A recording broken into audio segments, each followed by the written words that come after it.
Hello. Hello, welcome back to our channel. How you doing? Right? It's freezing here. All right. Welcome to my studio. My name's Jolene, and this is where I come to read. Let's read together. Whoop. I'm on my bar stool. There's a bar stool. I have a nice setup here and brought my tea, my favorite cup, my tea bag, my Yogi tea. It says the unknown is where all outcomes are possible. Enter it with grace. Sure. Okay. Can you do that? Sure. I'll listen to it. Whew. All right. I had a class today. I'm I'm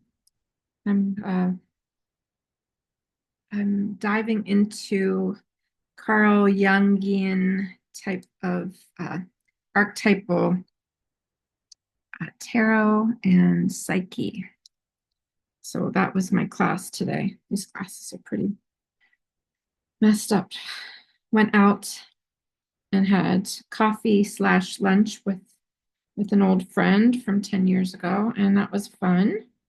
But then it started snowing in the slushy roads, and my car had like this much snow on it. So I was like, I'm glad I'm not too far away from the house because I don't like to drive in that, even though, I don't think anybody does. I don't know anyone who loves driving in snow. So I'm not so unique in that, of course. But I made it and I'm here. And how you guys doing? Thanks for coming over. Thanks for coming over and visiting and listening and reading with me. Mm. Today's date um, for the prayer book is January 15th. January 15th. Yes. I try to be at least a day ahead, so that's why I kind of stutter. And when I'm looking, I'm like, okay, dyslexia, work for me. Let's see what day it is. All right, so let's just start with that. Let's just start with that. And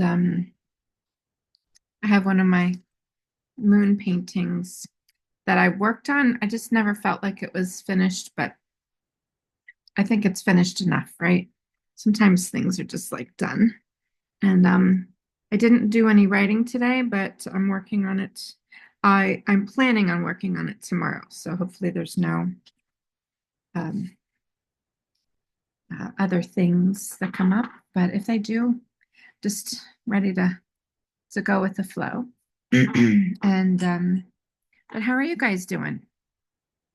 Well, my class today, unsurprisingly, was full of like artist people.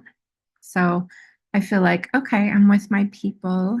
There's like there was a lot of questions, like because Jung is very I think it was like a spearhead to the AA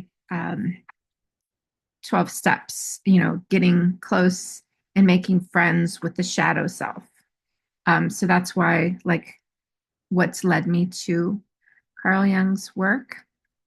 And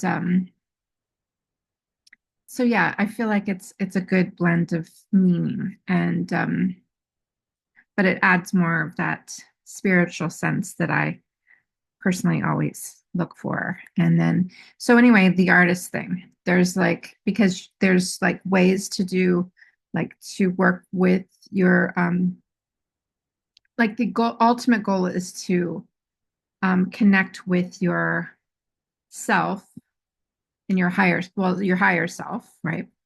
And then like possibly ultimately eventually you can connect to yourself with the capital S is how they explain it. So I don't know much more about it other than that. So I know like right with working with the 12 steps that I've been doing for the last 5 years, um, and on this channel, there are many readings of the 12-step books and conference approved literature. Some of it's not, because I know I read the Course in Miracles in full here, but I've read many books. All the books that are included in the description below are read 365 days of each one of them because they're all in daily reflection format. So, yeah, if you'd like to take a look at those, if you're so called to, uh, just go on my main page and then put in the book you want or the date with my name, and they'll all show up, and you get to pick which one you want. Or you can go into the specific series that I will add here within windows or cards throughout this video so that you can continue and have readings at your ear tips or eye view. Or I know, like, for me, why I started this channel was so that I would read every day and sit down, because I have like this ADHD-ish kind of thing going on where I have a difficulty really just sitting down daily and being accountable for reading every day for myself. So, but it's turned into something really wonderful because we get to connect together here. And I do have my email in this description also if you'd like to connect outside of that, because I do answer all the comments and all the emails that do show up, unless you're trying to sell me something or if it's a bot of some kind. So I pretty much have those blocked out, but you know. So anyway, without further ado, also please, if you like and please subscribe as well. Like and subscribe. So it helps the channel. It helps me. It helps boost the channel so other people can find it and onward, because this is basically my main gig now since I lost my job. I'm not too hard. I'm okay with it. I know that the universe wanted that for me, and I was able to use all my tools of recovery within that job and thus losing it, surprisingly. So, yeah, surrendering, using that surrendering to the loss to gain serenity, and know that God has other plans for me, and that's okay. So just, yeah, just working with that energy. Like it's been almost, yeah, well, it's been, let's see, 3, 8, it's been probably a good 2 weeks since that whole thing happened. Well, more than that. Anyway, it's a process, man. That's all I got to say. Let's see what the prayer is for today. So the key guide for daily reading says the 15th is page 69, number 101. Let's see together what it is. 69. You know, people have jokes about that, don't they? And 101, 10th step prayer. Here we go. Ready? I pray I may continue to grow in understanding and effectiveness, to take daily spot check inventories of myself, to correct mistakes when I make them, to take responsibility for my actions, to be ever aware of my negative and self-defeating attitudes and behaviors, to keep my willfulness in check, to always remember I need your help, higher power, to keep love and tolerance of others as my code, and to continue in daily prayer how I can best serve you, my higher power. I don't think it continues. Okay, so I'm going to read it again. All right, here we go. 10th step prayer. I pray I may continue to grow in understanding and effectiveness, to take daily spot check inventories of myself, to correct mistakes when I make them, to take responsibility for my actions, to be ever aware of my negative and self-defeating attitudes and behaviors, to keep my willfulness in check, to always remember I need your help, to keep love and tolerance of others as my code, and to continue in daily prayer how I can best serve you, my higher power. Amen. That's really good. I love it. I love it. All right. And then what else? What are we feeling today? Maybe um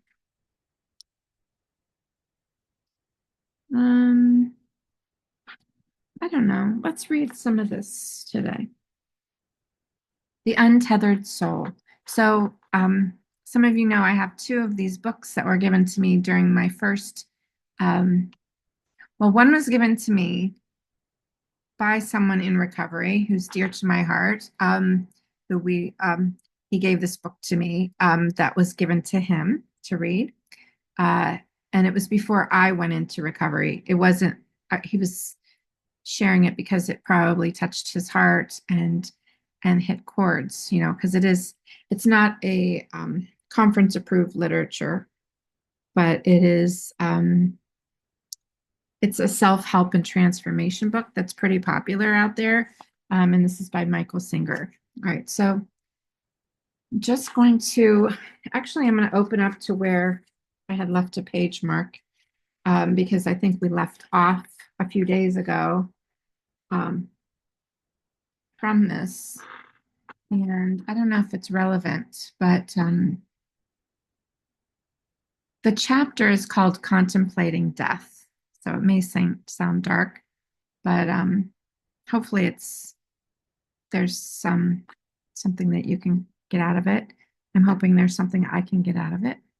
But let's see. Maybe a lot of times I don't get something out of it right away, but it may integrate in our psyche.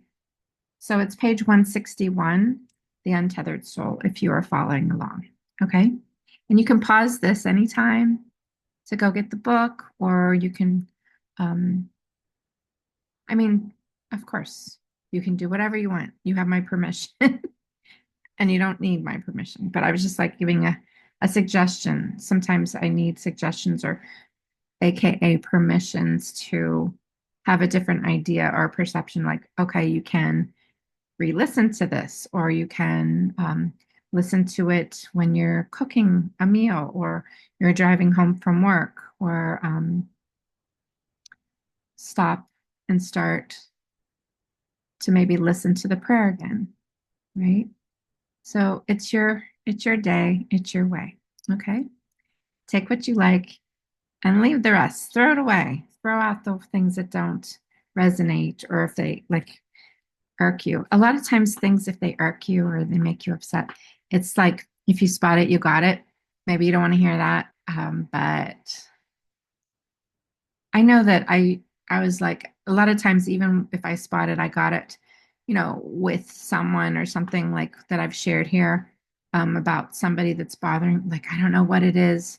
Like, I don't know what it is. Maybe, but I get that opportunity to remember that. And at a later date, maybe I'll be able to unfold or unpack that so that I can get closer to the self with a capital S, you know, integrating and loving shadows that I'm partially unconscious of or mostly unconscious of, and then can see it in others, and then see how I can unpack that for myself by journaling, by doing analysis and understanding, like, what is that? And we can do our own analysis as the 12 steps allow us to do, especially through steps 4 through 10. We do that. First we have to have the acceptance page, with page, well, steps 1 through 3, acceptance and willingness, but then into action we take on step 4, 5, 6 through. Yes. So yeah, just take your time. It's okay. Love it. All right, so page 161, in Contemplating Death. I'm starting with the top. I don't know what's going to come. Let's see together. All right, you ready? So start using every day to let go of that scared part of you that won't let you live life fully. So since you know you're going to die anyhow one day, be willing to say what needs to be said and do what needs to be done. Because that's one thing we all have in common. One day it's done, right? And that's reality. It's not morbid. It's just like what it is. So, but it's like using this in our best capacity to live our life fully. Since you know we're going to anyhow, be willing. Be willing to say what needs to be said and do what needs to be done. Be willing to be fully present without being afraid of what will happen in the next moment. That's how people live when they face death. So uh, when um, when you do that, you get to do that too. So because you are facing your fears every moment, learn to live as though you are facing death at all times. And I don't mean this by saying tell someone that you wish their hair was short when it's long. Like we're not here to be critical of others.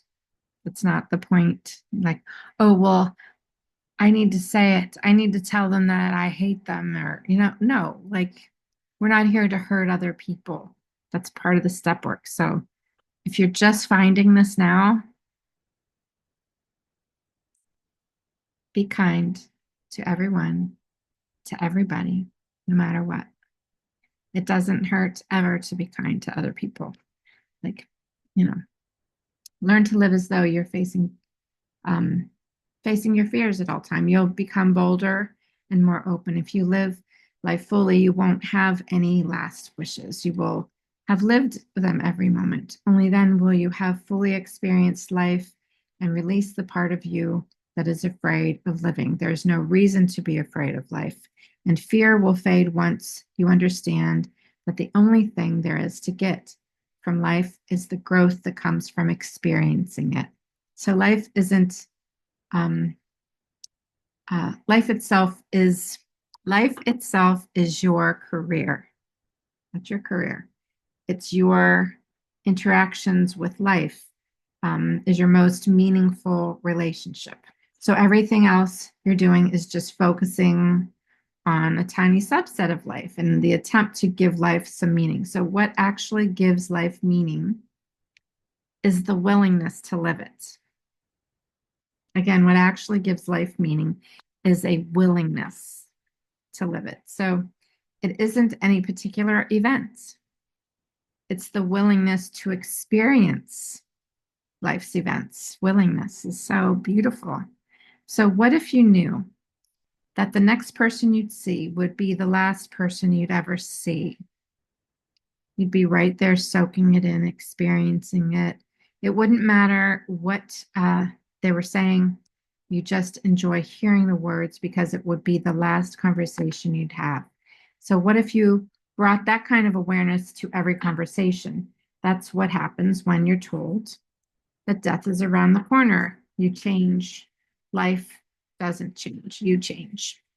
So, the true seeker commits to live like that every moment and let nothing stop them. So why should anything stop you? You're just gonna die anyway. Okay. Sorry. Okay, so if you challenge yourself to live as though it were your last week, your mind may come up with all kinds of suppressed desires. It may start talking about all the things that you've always wanted to do, and you may think you had better go do them. You will soon see that that's not the answer. You have to understand that it is your attempt to get special experiences from life that makes you miss the actual experience of life. So life is not something you get, it's something you experience. So life exists with or without you. It has been going on for billions of years. So you simply get the honor of seeing a tiny slice of it. So if you're busy trying to get something, you will miss the slice you're actually experiencing. So every one of life's experiences is different. Every experience is worth having. Life is not something to waste. It's truly precious. That's why death is such a great teacher. It's death that makes life precious. Look how precious life becomes when you imagine You only have a week left to live. How precious would life be if there was no such thing as death? You'd waste every second of it because you'd figure you'd always have it. It's scarcity that makes things precious. It is scarcity that makes a simple rock become a rare gem. So death actually gives meaning to life. Death is your friend. Death is your liberator. For God's sake, do not be afraid of death. Try to learn what it's saying to you. The highest way to learn is to take each moment of your life and realize that uh, what matters to live it fully. So if you live each moment completely, you will live a fuller life and you will not have to fear death. So you fear death because you crave life. You fear death because you think there's something to get that you haven't experienced yet. Many people feel that death will take something away from them. The wise person realizes that death is constantly giving them something. Death is giving meaning to your life. You're the one who throws your life away. You're the one who wastes every second of it. So you get in your car, you drive from here to there, and you don't see anything. You're not even there. You're busy thinking about what you're going to do next. You're a month ahead of yourself, or even a year. You're not living life. You're living mind. So it is you who throws your life away, not death. Death actually helps you get your life back by making you pay attention to the moment. It makes you say, my God, I'm going to lose this. I'm going to lose my children. This could be the last time I'll see them. So from now on, I'm going to pay more attention to them and to my partner and to all the friends and all my loved ones. I want to get so much more out of life. So if you're living every experience fully, the death doesn't take anything from you. There's nothing to take because you're already fulfilled. That's why the wise being is always ready to die. It doesn't make any difference when death comes because their experience is already whole and complete. Suppose you loved music more than anything else. You always wanted to hear your favorite classical composition played by your favorite orchestra. So that was a dream of your life. So finally it happens. You're there. You actually are going to hear it.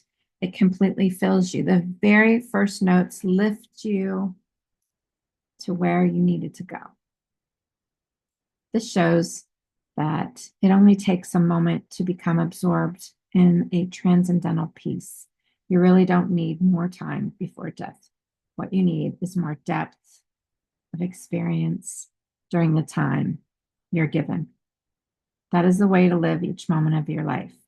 You let it fill you completely. You let it touch you and you're at your depths of your being. There is no moment that can't do that. Even if something terrible happens, view it as just another experience of life. Death has made you a great promise in which you can find deep peace. The promise is that all things are temporary. They're all just passing through time and space. If you have patience, this too will pass. The wise realize that in the end, life belongs to death. So death is the one who comes in their own time to take life from you. Death is the landlord and you're just the tenant. People say things like, he's living on borrowed time, or she's got a new lease on life. From whom did they borrow time? And from death, of course. Death is the one who comes to claim their property because it has always belonged to them. So you should have a healthy relationship with death, and it should not be one of fear. So feel grateful to death for giving you another day, another experience. and for creating the scarcity that makes life so precious. If you do this, your life will no longer be yours to waste. It will be yours to appreciate. So I'll just read a little bit more. So death is an ultimate reality of life. So like yogis and saints fully embrace it. St. Paul said, "O death, where is thy sting? O grave, where is thy victory?" Great beings don't mind speaking of death, like yogis have traditionally gone into graveyards and burning ghats to meditate. They sit there to remind themselves of the frailty of the body and the inevitably, I'm sorry, to sit there to remind themselves of the frailty of the body and the inevitability of death. Sorry if that's so cringe. I'm really having a hard time with that word. Um, Buddhists are taught to contemplate the temporal nature of things. It is temporal, and death says this too. So instead of getting lost in the normal mental chatter, why not contemplate the temporal nature of life? Why not think about something meaningful? Don't be afraid of death. Let it free you. Let it encourage you to experience life fully. But remember, it's not your life. You should be experiencing the life that's happening to you, not the one you wish was happening. So don't waste a moment of life trying to make other things happen. Appreciate the moments you are given. Don't you understand that every moment you are a step closer to death? Okay. So this is how you live your life. You live it as though you were on the verge of death because you are. So death is like the ultimate fear. It's one of the ultimate fears, isn't it? Because we're afraid we're going to miss on the things that we want to do. So let's just recap. I think what basically for me, I mean, it's hard to, like all of the whole time I'm reading this, I'm thinking about like when other people die and how hard that is because of what we wished we can do with those people or wish that they would have, like maybe someone who,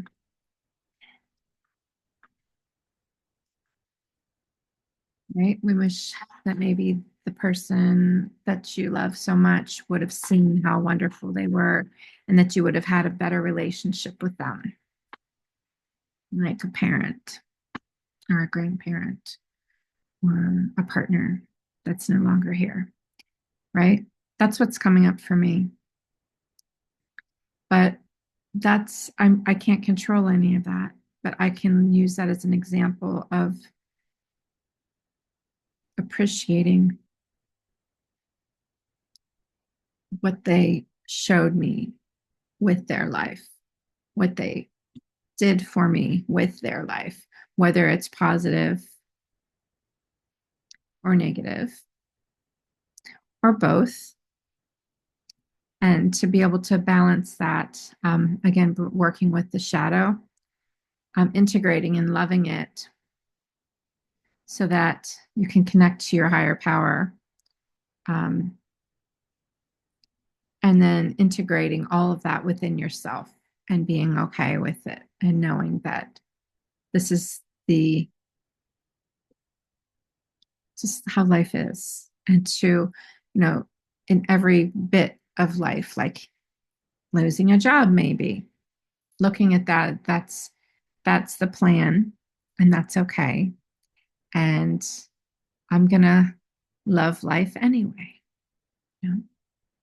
So, all right, well, let's say the Serenity Prayer. I'm sure I was on here plenty long enough.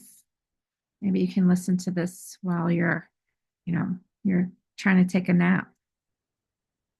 There's some channels I listen to when I want to make sure that I get out of my head. If I have any fearful thoughts or things that aren't serving me, I'll listen to things that can add some positivity and some reality into my my psyche.